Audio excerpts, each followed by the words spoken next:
Welcome to Homeschooling for Spirituality.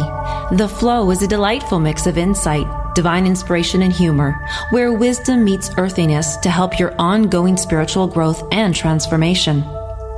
Follow the flow of enlightenment and explore everything spiritual through the deepest self-inquiry, as student Lisa Berry asks Master Spiritual Teacher G.P. Walsh the kinds of questions you would ask an elder, a wise man, or a sage, and receive direct, simple, comprehensive, and deeply human lessons and teachings. From transcending the experience of separation, releasing old conditioned patterns and wounds, and alleviating suffering, to demystifying esoteric practices and revealing one's true purpose and innate freedom. Welcome to the flow of enlightenment. Transformation is all there is.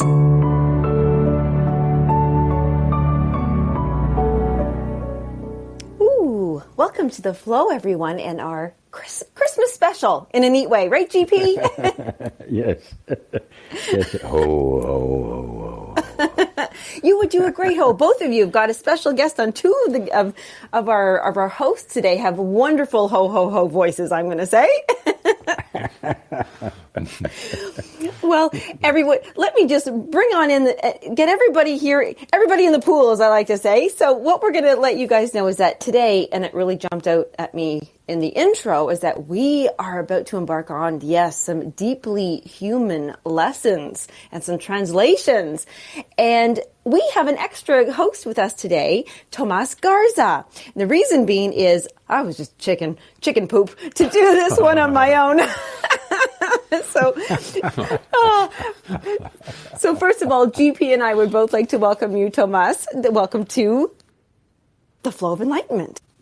Well, thank you. I'm happy to be here with both of you. Wonderful. And so, you know, GP, really what it is that you have done some incredible lessons. And when you come up with these topics, they're topics like, I'm assuming a lot of listeners and people are going through what I'm going through. I don't want to face some of them because I'm afraid of them. I've been taught the fearful way, the sinful way, better be careful, do the right thing. Experience shame. And so I thought, I need some help on this one. So this is going to be a very interesting and helpful show for many people.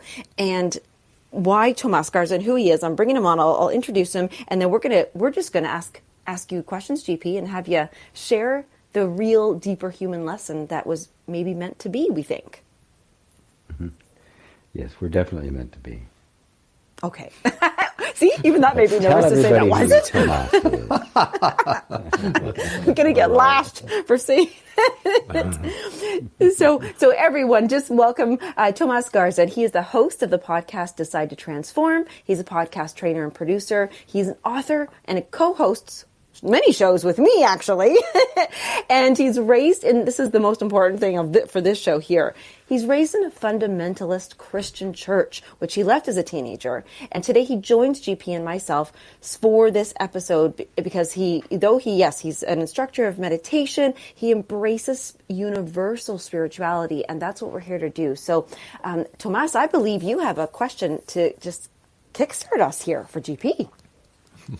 All right. Well, thank you again. It's a pleasure to be here with both of you. And GP, let's just jump right into it because we're looking at some of the foundational elements of Western culture, and there's so many listeners that can relate to all of this. So I'd love to get your take on the fear of God. What's up with that? What's up with that, huh? Yeah. That's right. Yeah, that's right. This wrathful, jealous, petty being who has all the power can send you to hell because he wants to, but he loves you. Yes. It is a bit of a contradiction. Imagine, for those of us in the West, this is impossible.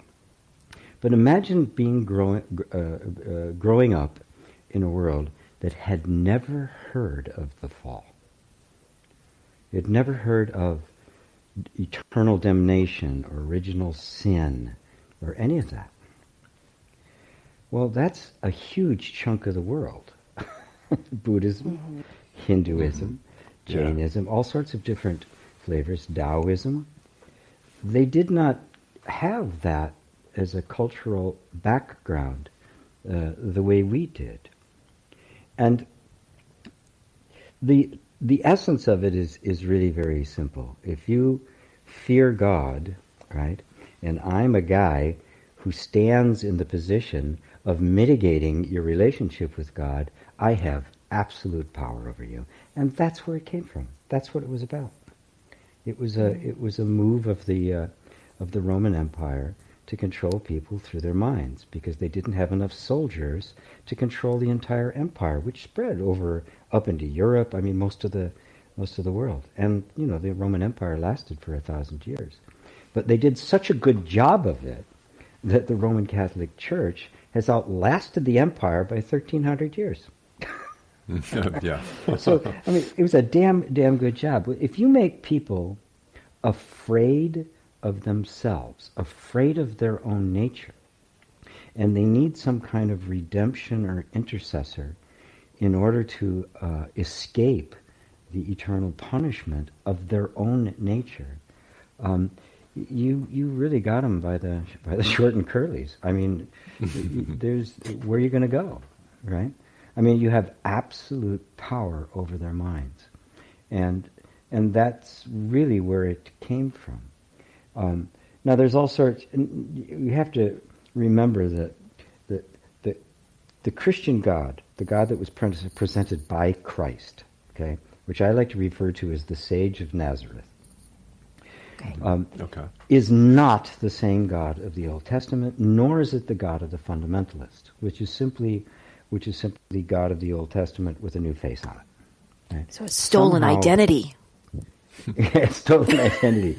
Somehow trying to integrate this message of pure love and that God is love, that was the message of Christ, with Yahweh, who was this brutal, jealous, wrathful warrior God. He was the king of a warrior tribe. And there were lots of warrior tribes around there, right? At that particular time, early on, there were the city-states, which were based around agriculture, and then there were these basically marauding tribes that would attack the cities and burn them, or attack other tribes. Some of them were herders. Some of them were just marauders. And Yahweh was a god of one of these marauding tribes. I mean, they raised goats and things like that, but they were basically nomadic. And if the whole thrust of your tribe is warlike, well, then your God is going to be warlike.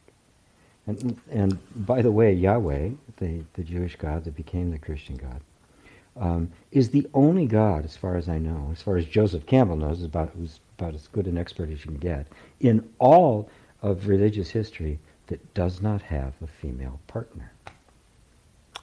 It's the only God where the male is the creator, completely eradicating any of the softness, the femininity, and all of that, which to me explains why he was so pissed off all the time. Right.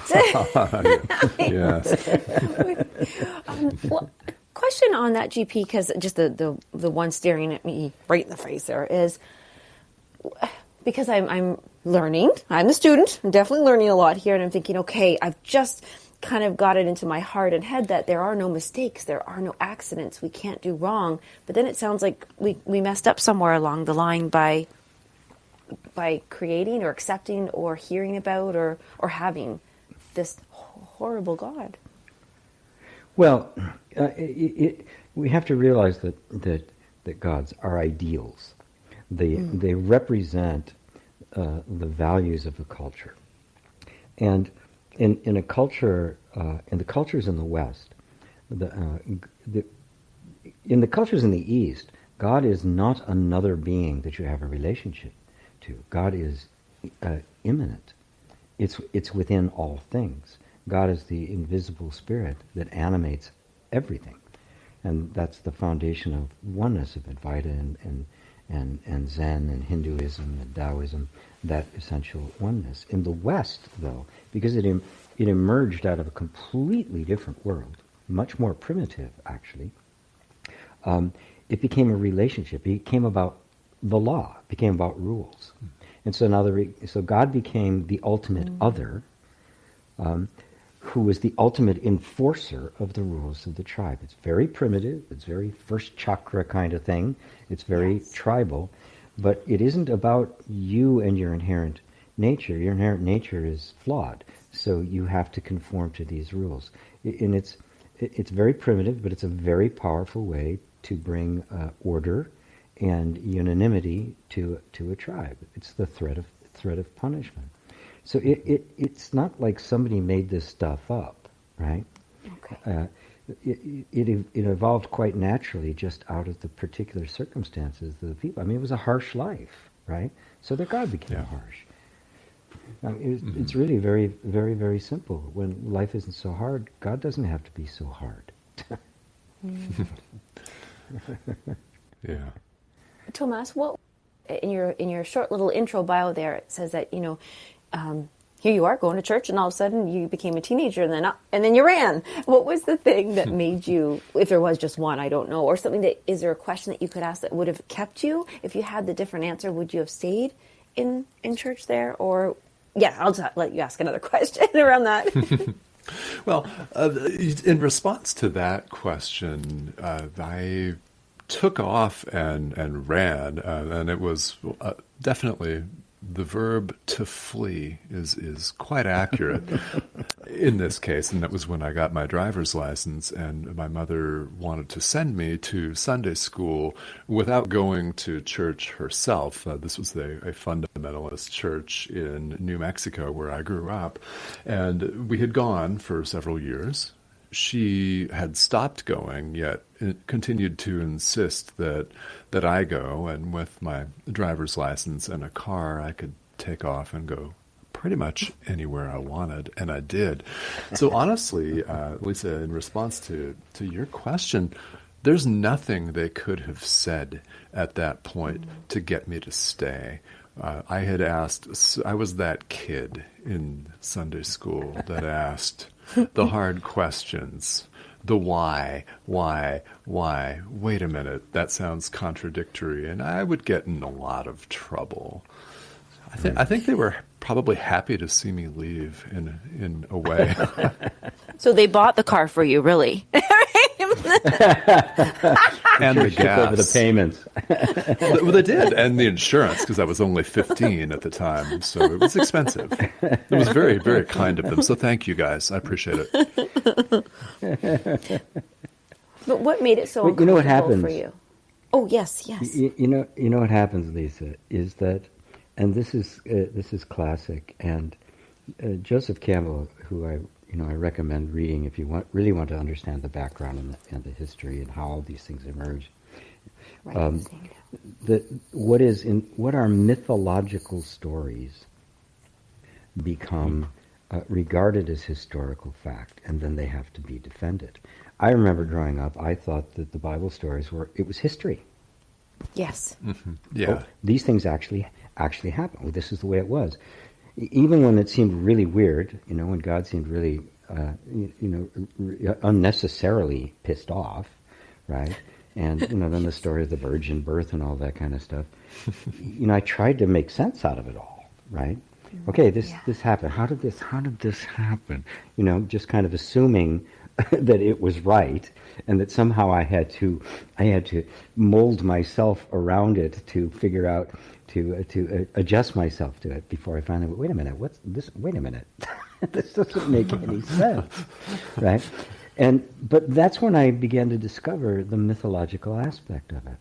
Now, myth in our culture has a bad name, a bad rap. That's just a big myth, right? Yes. But its real meaning they are symbolic and metaphorical stories to illustrate truths that are beyond what we can just put into words. So they're illustrative rather than just they're poetic, right? Rather than prosaic. So you get a story about somebody. And when I had my initial awakening back at 19, that's all I knew, right? That's all I had access to was biblical stuff. So I started digging into it and started looking at it and began to realize they were all symbolic stories. the names, the locations, the characters. If you look up the meaning of names, you find, Moses means taken from the water, for example. And water symbolizes the unconscious mind. And so you have this image of an awakening consciousness. And not just some guy who got floated down a raft that got picked up by the Pharaoh. All of a sudden, these stories became beautiful, right? Mount Horeb, where he saw God, means desolation. And the word burning bush, if you look in the original Hebrew, it means mental turmoil. It's really describing somebody going through an enormous inner turmoil about... Oh, like a migraine. The burning bush is like a migraine. Yeah. Yeah, it's just burning and burning. And so here he is confronting this burning bush. And it's obvious he's walked by a bunch of different times because it emphasizes, okay, I'm going to stop now. I'm going to look and I'm going to see this wonder. Why the bush burns but isn't consumed. And then he did. And then out of the midst of the bush, he hears the voice of God. Take off your shoes, Moses. You're standing on holy ground. Now, as a historical thing, it's yeah, cool. How in the world did that happen, right? But as a myth, we all experience times of enormous turmoil. And what do? Do we turn towards it, or do we turn away from it? Most of the time, we turn away. We want to distract. We want to anesthetize ourselves. We want to entertain ourselves. We want to avoid the inner conflict, the inner turmoil, that in fact, at the center of that inner turmoil is the actual truth of our being. That's what it really means. That's the point it's actually trying to make. When people hear the stories, so for me, when I hear the story, it was hearing the stories that actually caused me turmoil. I remember every story seemed so punishing and chasing just to capture and force you to conform. And it was these painful things of animal sacrifice, which just like, that was like enough for me. I'm out. All right. But I just thought, well, why, I guess that's the one thing I want to ask. Why would God ever ask us to kill another thing and to sacrifice it, whether it's our own children or animals or goats? And I remember Passover, and they said you have to spread the blood of lamb over that thing. I'm going to trick them. I'm totally not using real blood. I'm like, this is horrible. So why does it, when the person hears of religion and it frightens them, does that mean they should go deeper, or just to say, nope, that's not truth, and off we go? Well, it's cultural again. It's the way it's taught. It's not taught as representative. Right. It comes with a version of God, and people really believe this, and they believe that you really have to accept these things, and you have to accept the way it is, and you have to get right with God, right? So that particular God, right, is represented in the way those stories are presented. Christ presented a completely different version of God. Matter of fact, he even said to the folks that accused him, but he said, you don't worship God, you worship the devil. If you worship God, you would know who I was and you'd accept me. Yeah, no wonder they wanted to kind of get rid of him. Yeah. I guess that statement didn't work for them. No, it did not. The other one I was like is you're all like white sepulchres, all clean on the outside and full of dead men's bones. That would that would have ruffled their feathers too. Yes. We are going to sneak away to our commercial break. Oh, that surprised me. I thought we were going a little later. That's okay. We'll go to commercial. But if anybody would like to ask for clarification on a story, when we come back, I'm going to let you know the phone number to call in, and we'll have GP run through some of those. But in the meantime, you know that we've got questions for him, and we'll fill the airwaves with the beautiful flow of enlightenment. Yes, when we return. The Real Conscious Connection. OMTimes Radio, IOM FM. OMTimes Magazine is one of the leading online content providers of positivity, wellness, and personal empowerment. A philanthropic organization, Their net proceeds are funneled to support worldwide charity initiatives via Humanity Healing International. Through their commitment to creating community and providing conscious content, they aspire to uplift humanity on a global scale. OMTimes, co-creating a more conscious lifestyle. My name is Victor Furman. Some call me The Voice. I've always been fascinated with human nature, spirituality, science, and the crossroads at which they meet. Join me Wednesdays at 8 p.m. Eastern on OMTimes Radio, and we'll explore these topics and so much more on Destination Unlimited.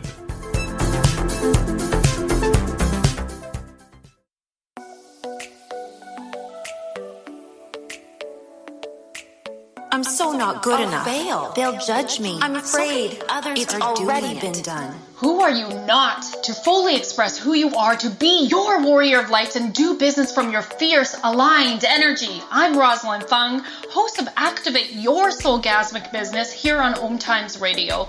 Let's get your business turned on to the next level. I invite you to hop on a business soul alignment discovery call with me at rosalindfung.com and let's monetize in your soul mission. Go to ROSALYNF as in fun, UNG.com. I am Fidel Mshombo. I was born in a city called the Bukavu in the Congo. We were a loving family, and then, boom, everything that I had disappeared in a single day. People think that when you are a refugee and they resettle you to America, and all your problems are done. They don't understand that that's the beginning of everything. I was not born a refugee. I was made one. It's time we welcome refugee families with open arms. Learn more at embracerefugees.org, brought to you by the Ad Council.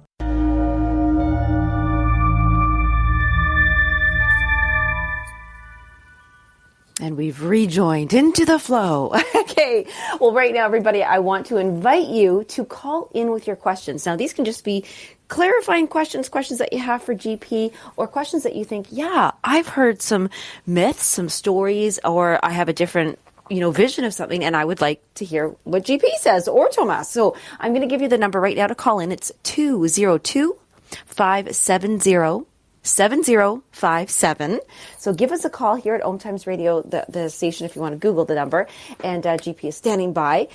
Tomas, I want to open this up to you to ask some other questions, some questions that maybe people come to you for more clarity. What do you think people are so confused about, or maybe need a little bit of help to soften it, to add love or compassion or something, get the lesson out? Oh, well, there's a lot. There's a lot there. One of the things that I'm often asked is to talk about the Western concept of sin. What is that anyway? Where does it come from? So, GP, I'd like to put that question to you. How would you characterize or recharacterize this concept of sin and sinners? Yeah. This whole discussion about the myth and historical accuracy and God and all that, it would just be interesting and philosophical if it hadn't caused so much incredible suffering over the millennia that it's been around. It has been so abusive to humanity. It's been behind wars, just the most unimaginable cruelty and barbarism. So it's not innocent. It's not a sideline. It's not something, oh, gee, that's too bad. I mean, and it's doing it today. Right? There's plenty of people who think that we should be basically wiping out the Muslims in the Middle East, and they really believe it, right? Yeah. And of course they believe they should be wiping us out. We'll see who's going to win that one. The idea of sin, the original word actually comes in the Hebrew, and it was an archery term, and it meant missing the mark. That's it. That's all it meant. And sin to the Jews doesn't have nearly the kind of emotional overhead that it does for the Christian. It got amplified into the original sin. And interestingly enough, the original sin and this is just a pure cultural thing, the original sin was what? Disobedience. Yes. Talk about the essence of following the law and being part of the culture and conforming and disobedience. God is punishing humanity forever because of disobedience, for exercising the one unique quality that God Himself gave us, which is the freedom to choose, the freedom to explore. Right? Mm-hmm. So sin has gotten amplified into this mortal that I have offended God. So I have to have a picture of God, a very human character, who is offended. And I asked myself, okay, an infinite being, infinite power, everywhere, knows everything, knows what I'm going to do before I do it. How in the world does somebody like that get offended? Offended by what? Me? Yeah. Talk about ego, huh? Ego, Jesus. Really? Really? Yeah. Right. And there are things like, born in sin and all of that. If you look at it carefully, what you find is, and how it dovetails so beautifully actually with Buddhism and Advaita, is that which was born in sin, is that which isn't really you. You weren't born in sin, but through our process of conditioning and enculturation and the various kinds of traumas and things that happened to us as kids, we take on a sense of identity that isn't ours. Just because there are circumstances when we're kids, it's a lot, I can't go into it right now, but we end up burying our natural behaviors, our natural inclinations, and presenting to the environment a version of ourselves that isn't us. Mm-hmm. Yes. In order to survive, in order to stay safe. And the nervous system does that. You don't have to make it. You don't actually even participate in it, right? It happens when you're very young, oftentimes before you can even speak or have language. You are already acting out the cultural model and not yourself. That person was born in sin. Uh-huh. They missed the mark. They are not who you really are. So it doesn't have that original innocence, which is actually you. When you see it like that, the ego is born in sin because it isn't you. It isn't real. It has no real origin, and that's what it's actually referring to. That's the original sin. The eating of the fruit of the tree of the knowledge of good and evil. A lot of prepositions in that phrase, but what it was the partaking of that duality that divided the world into good and bad, right and wrong, up and down, and taking a side. And it's interesting that when Adam and Eve, which also didn't happen, by the way, it's a myth, it's not historically factual.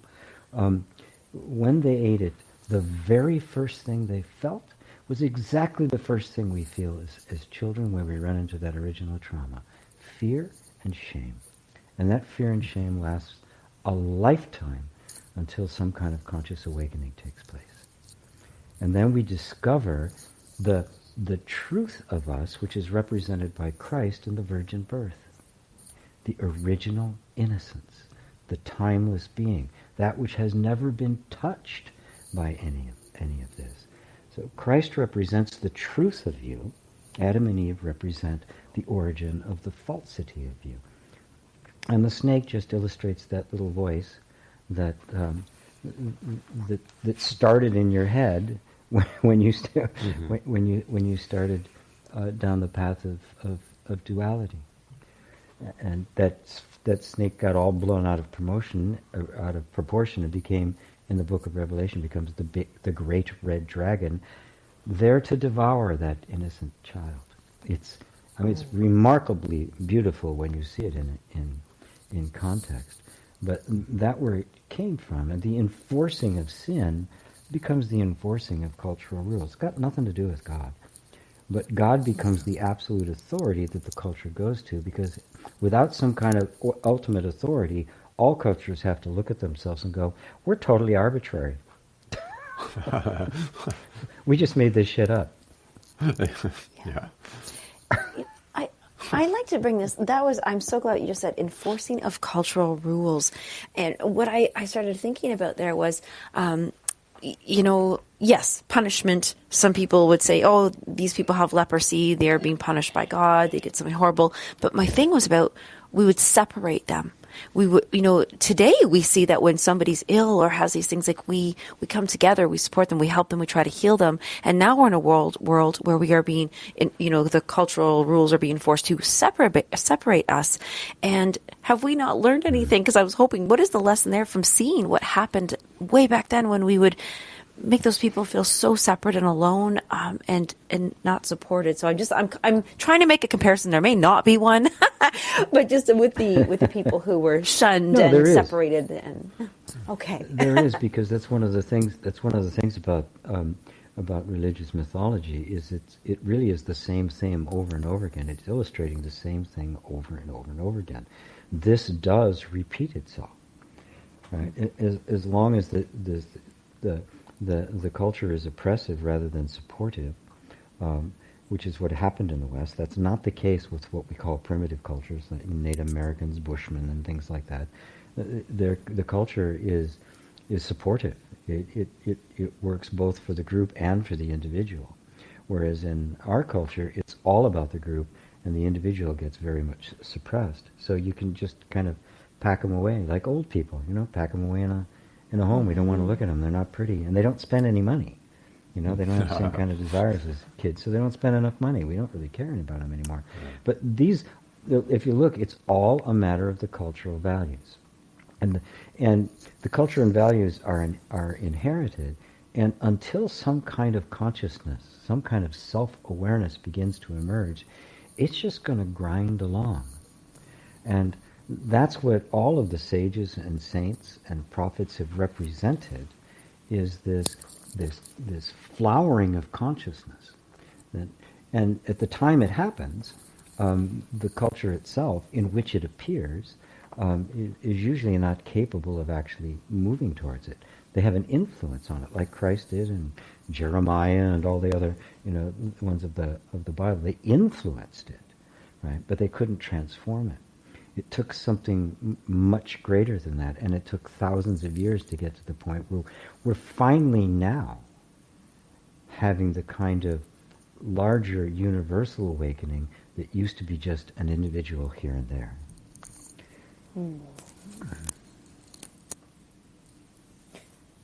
Tomas, do you feel that? Lisa? No. Well, this is, I love that you said about the number of people awakening.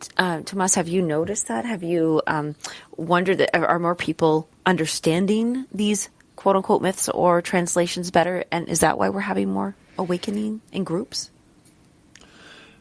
In my experience, yes, the last 20 to 30 years have seen a lot more. And in my own experience, in the 1990s, I had long since left the Baptist church that I was talking about earlier and discovered Eastern philosophy for myself, Buddhism in particular, and began to really, really expand my mind. And I noted that culturally things were becoming more prevalent, like yoga, like meditation, during that time. Yeah, when I grew up, even after I'd had that awakening, I mean, I had never heard of the word yoga, or enlightenment, or awakening, or anything like that, right? Mm-hmm. Now you can't swing a cat without hitting a yoga studio, right? These things do represent a shift in consciousness. Look at all OMTimes. I mean, look where we're sitting. Look at the subjects covered on this TV, on this show, on this station, right? This is unthinkable 30 years ago. 50 years ago. Oh my God. Blasphemy. Shoot them on sight. Do you think Jesus did yoga? It's possible. It's unlikely, because that's not part of that heritage. But there are some stories that he went to India and things like that, none of which can actually be substantiated. Even his existence appears to have some historical validity to prove that there was actually a person, and the real scholars refer to him as the sage of Nazareth.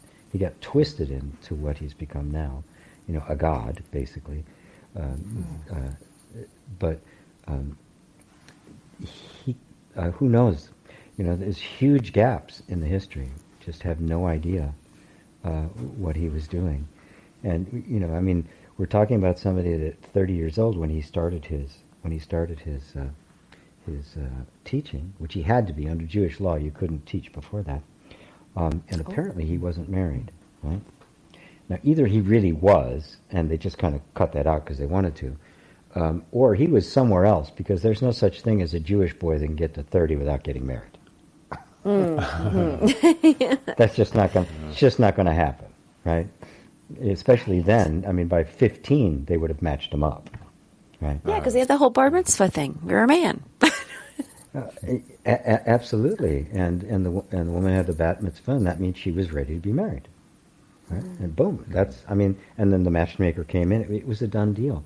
He could not have gotten to 30 years old unmarried unless he wasn't there, unless he went off somewhere traveling. And there's talk of him being part of the Essenes, which was kind of a desert group that was much more mystical in origin, kind of like the Sufis in Muslim.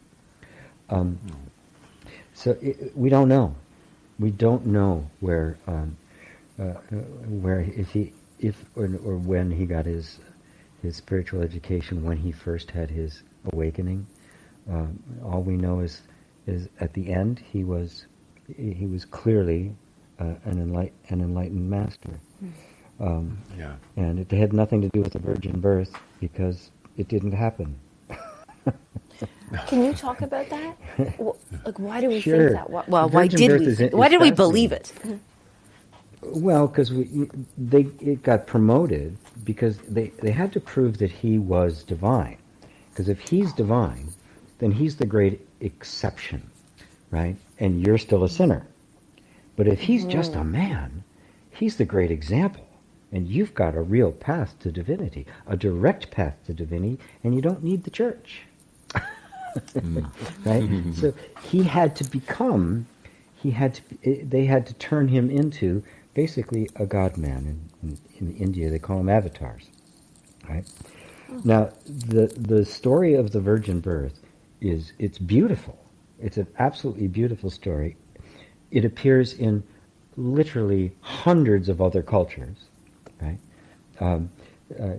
The actual story of Christ is in lockstep with the story of Horus in Egypt from 500 years earlier. Also a virgin birth. Also was executed. Also raised from the dead. Also gave sight to the blind and walked on water. Boom, boom, boom, boom, right down the list.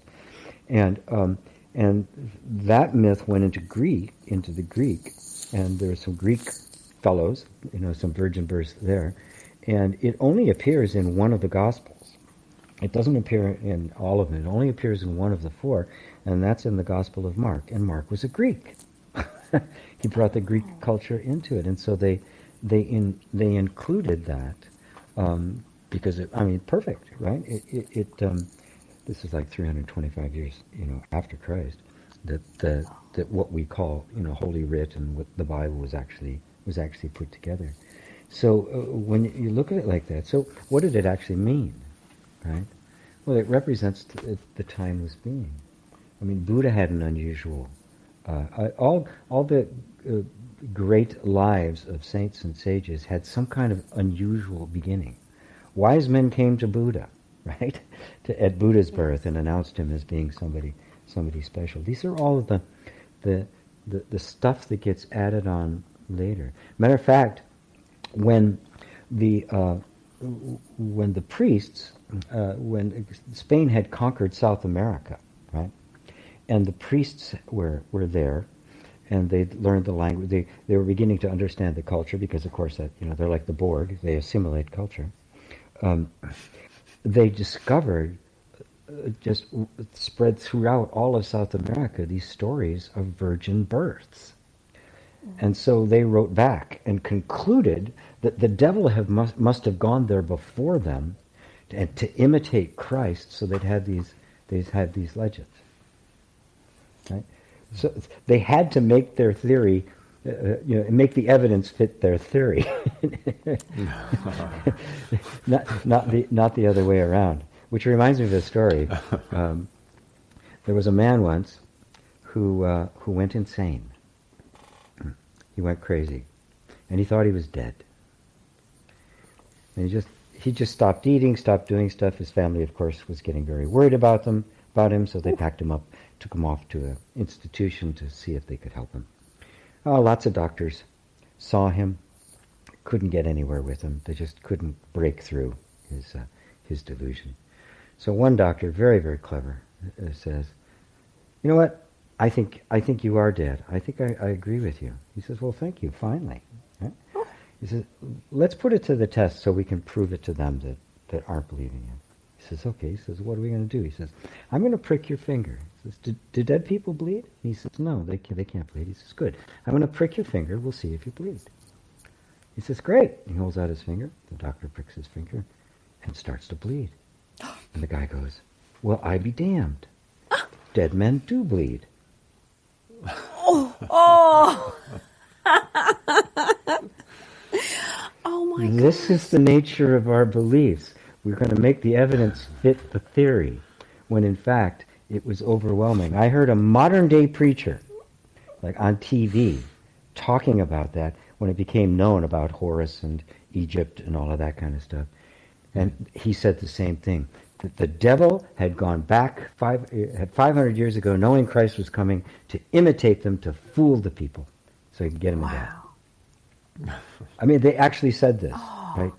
Recently. Yeah. This is amazing. Like these are just. I'm so blown away. I have to say that I've had the pleasure. I think Tomas, you've heard a little bit too. There's something that this show is called the Christian Mystic. We're talking about the topic, but you actually have a workshop, the Christian Mystic, which you've run, and you're going to be running again. We're going to talk about it in a second. But I have listened to a few of those recordings from before, and Tomas, you have too, right? I have, yes. Yes. And when you're listening to them, I was actually a little nervous. I was like, oh, here we go. I'm going to face these stories and demons and get scared. But it was just uplifting. It was clarity. You just had a way of delivering it, which was really helpful and it made sense. It was just realistic. I think that's what it was, practical and made sense. What was your take on that, Tomas? What was something that stood out to you? I think what really stands out is how needed this particular set of teachings is in the West, because GP, as you put it, it's the foundation of Western culture. So yes, recasting it is of paramount importance. That's my takeaway. Yeah.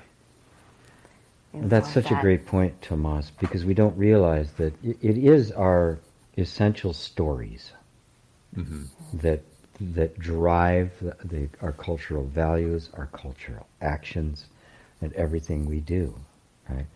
I mean, we justify all sorts of cruelty and war and greed, right? How can we justify those? Well, they're part of our national narrative.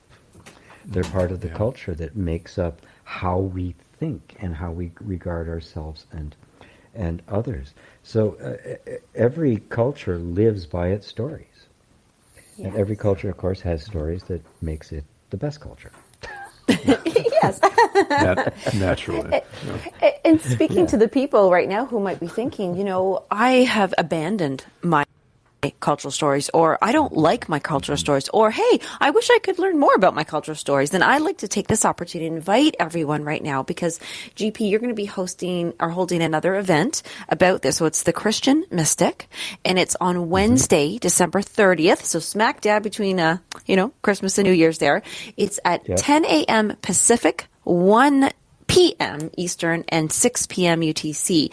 And it's a couple of hours. You guys will be logging on, sharing the time with GP while you'll deliver some lessons and teachings. But more important, I like this part, the interaction, where you get to ask GP, what about this story? And what about this? And how about that? And after all that, you're still going to get the recording from the previous one that you've done, which I got to listen to, which was, oh my gosh, and I can't imagine the value there. And there's something else, and I can't remember, and it's all for $97. So I am inviting everybody to sign up there, and you're going to go to gpwalsh.com/mystic, MYSTIC. Did I get it all in there, GP? Yeah, okay. You did.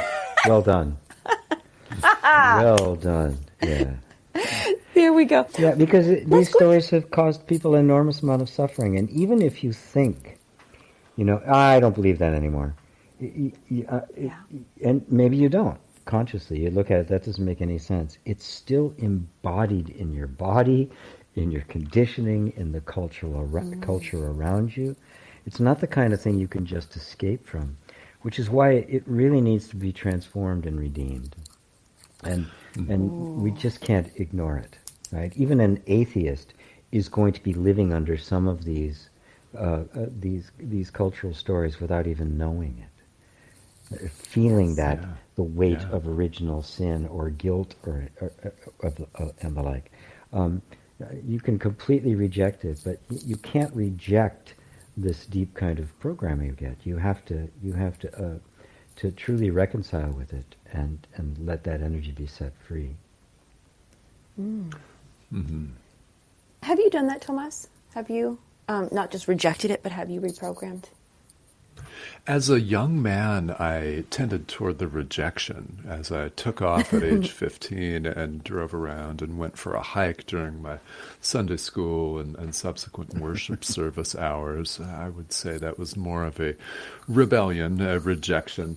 However, over time, I've come to realize that these rejecting a cultural myth is not.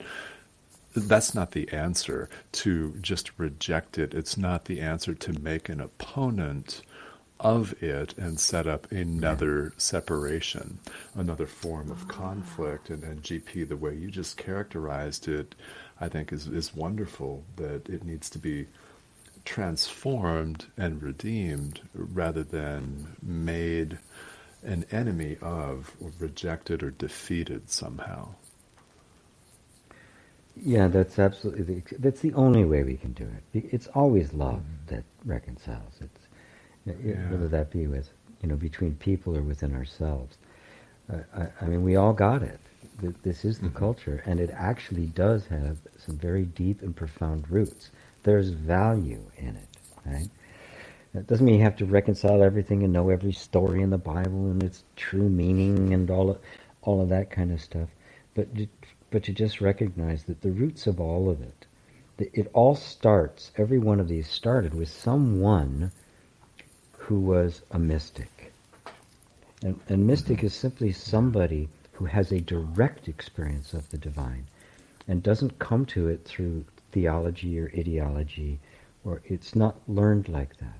It is a direct experience of one's own divinity. And those have always been the people that have founded the religions. They didn't even call it that. It was just that pure experience. And then others came along, and little by little it got diluted, and then it got usurped by the culture, right? And then all of a sudden this becomes the cultural norm. And now it's no longer the mystical experience, which they always start with. It becomes a cultural ideology. And that's when it becomes petrified. It loses its power, and then people start arguing over it. It's trying to argue that it's historically true, trying to find some way that it's true. The only reason it's true is because it was a direct experience somebody had, not because somebody laid it down and said this is what the truth is. And it always starts like that. That makes so much more sense to me, that of who would want to ask these questions is the people who are maybe in an argument with themselves or with others, with their family, with their culture, or who have abandoned or rejected and who would like to revisit and reconcile. I love that. You always come up with that word. I love that word. I hate it. I actually did not like the word. I even said to Tomas, I was like, I don't know about that word. I don't know.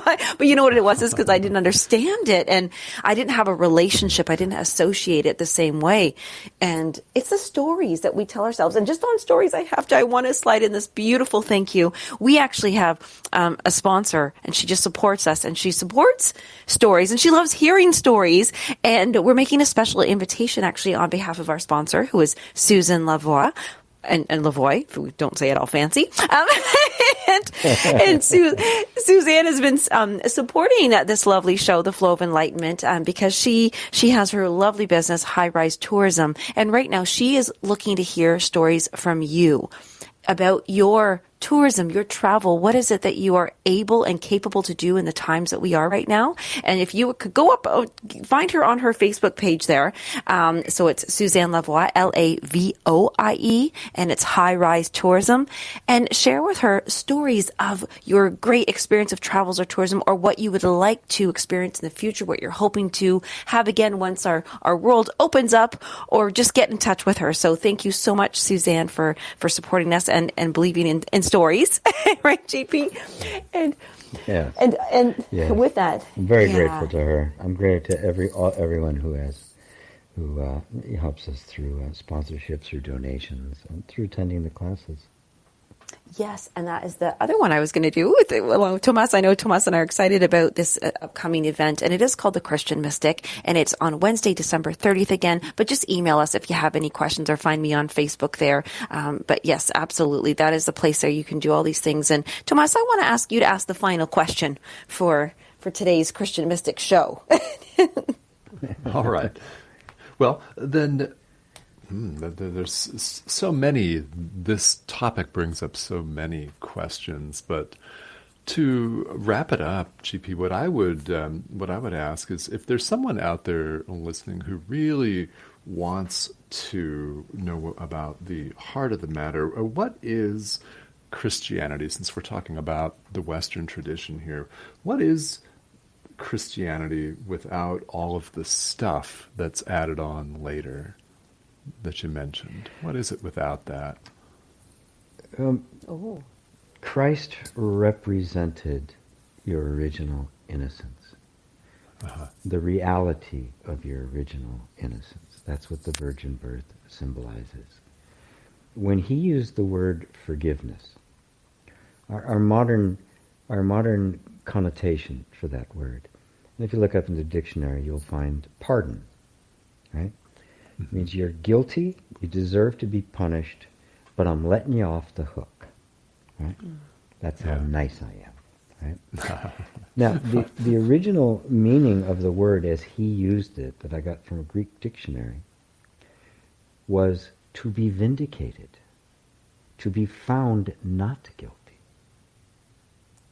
Mm-hmm. So when he would say, Father, forgive them, they know not what they do, he was saying, Father, find them innocent. They don't know what they're doing. Now that's a completely different flavor. Yeah. Yes. Original innocence is the word. And that was the essence of the spiritual experience I had at 19 years old. That became so obvious to me. I could clearly see the separation took place in my heart, and it never came back together again.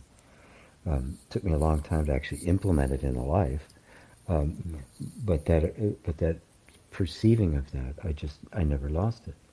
That's the true meaning of Christ. Christ, the word Christ is a Greek word. It means the anointed one. Yeah. And when you are, and Paul said, "Let that mind be in you, which was also in Christ Jesus." I mean, they keep pointing back to the internal experience of the truth of your own being. And that's what was made manifest as a human life. And Christ's life follows, perfectly the definition of a sage in the Hindu tradition, which is one who is the appearance of wisdom in human form. It's not somebody with wisdom, it's the actual appearance of it. which explains in the Gospel of John, where it says, the Word was made flesh and dwelt among us. And we beheld its glory, the only begotten of the Father. The only begotten refers to the original innocence, not to who you think you are, but who you really are.